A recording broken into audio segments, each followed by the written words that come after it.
Hello, I'm Emily Sham. And I'm Olivia, and today we'll be talking about a part of the First Amendment called the right to assembly.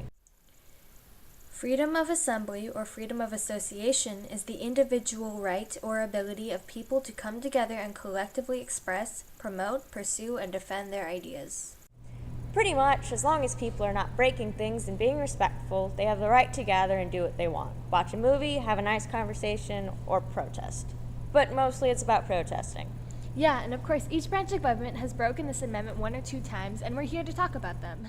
In the case of Dijon v. Oregon, in July of 1934, a communist leader named Dirk Dijon arranged a meeting with other communists.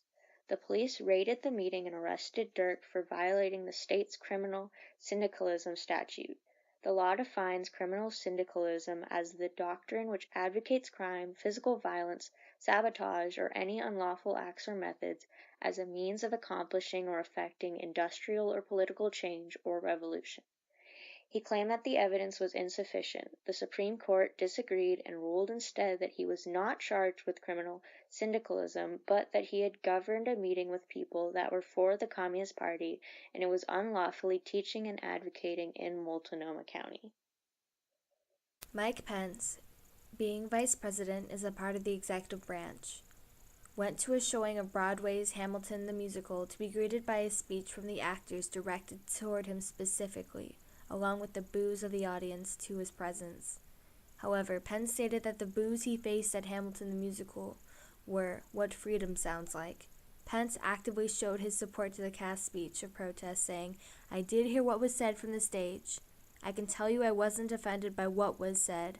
I believe to others whether that was the appropriate venue to say it." In Missouri, a bill was passed that made it illegal for any protester to be able to wear a mask or anything covering their face while protesting, which takes away their right to hide their identity. This deters people from protesting, whether or not they are protesting peacefully.